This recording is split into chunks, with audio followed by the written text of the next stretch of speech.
Update tayo mga Lodi. Una itong Dexlin Labs.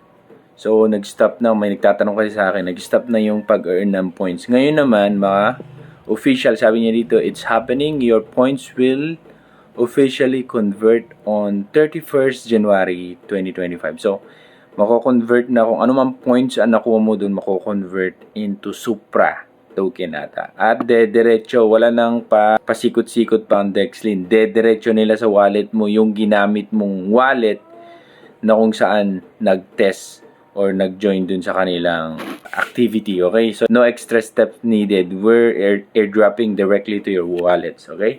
Ibibigay na nila. Ngayon, pag-check nyo yung post nila dito, mag-open mainnet na sila at pwede nyo magamit. Siyempre, may mga darating yan na pa-airdrop din. So, subaybayan lang natin ang Dexlin mga Lodi. Okay? Update tayo sa public AI din. Alam ko maraming natutuwa pag sinasabing Stanford. Makita nyo yan, oh. Public AI, a great honor to be acknowledged by Stanford Blockchain Accelerator. Okay? The best startup organization for Stanford alumni. So, ayan. Na-acknowledge sila ng Stanford Blockchain Accelerator. Alam ko marami, lalo-lalo yung mga Pi network na kasama natin dyan. Stanford mga Lodi. I-install nyo ito, mag-join na kayo ng public AI, tapos i-run nyo mga Lodi. Okay? Sino nag-grind sa inyo ng Black Mesh Network?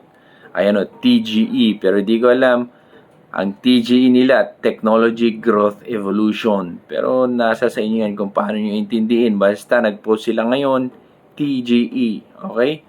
Pag di pa kayo nag-join, join na kayo mga Lodi ng Black Mesh Network. Malay natin, malapit na pala ang TGE nila, okay? So, yan yung update natin sa Black Mesh Network mga Lodi. Ito, isang ginagrind ko mga Lodi. Gaming to. Okay, 77-bit hub, mag-join lang kayo, mag-create yun ang account nyo. Ang ginagawa nila, wala nang install. Gusto nilang mag-create ng Web3 na gaming sa browser lang, kung saan pwedeng maglaro at kung saan pwedeng makapag-earn ng reward. So sa ngayon, nagmamind pa rin ng points na kung saan mako-convert dun sa token nila. Mag-create ka lang na account mo and then click mine. Gawin mo yung mga tasks. Napakaganda nito mga Lodi, pag i-check nyo yung kanilang mga posts, medyo malaki din yung kanilang mga backers dito. Etong 77-bit hub.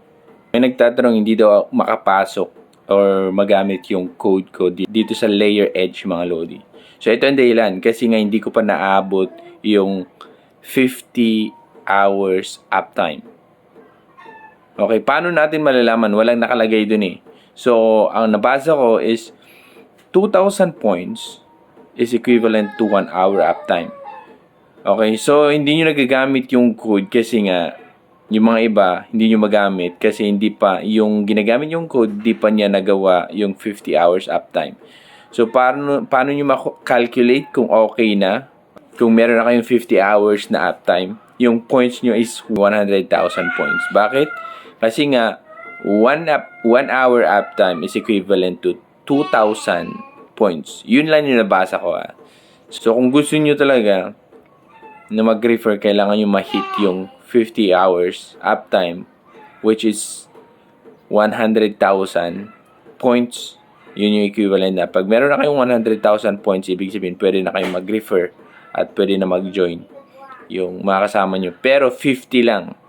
50 na tao lang pwede mag-join dun. Siyempre, pag may nadagdagan na naman yung uptime mo, nadagdagan naman yung points mo ng 2,051, may maidadagdag na isa. Every 2,000 points, pwede kang mag-refer ng isa. Ganun. Okay? So, yun yung update natin dun sa mga project na inaabangan natin. Okay, congratulations dun sa mga naka-join din sa Dexlin, mga Lodi. Abangan pa rin natin kasi mukhang maganda yung team kasi wala nang pasikot-sikot ang ginagawa nila. Basta ibigay na lang nila diretso dun sa mga wallet natin. Supra yun mga Lodi. Di ko alam kung paano pa yung conversion nun. Pero at least, okay, nag-join tayo. So, yun lang and God bless.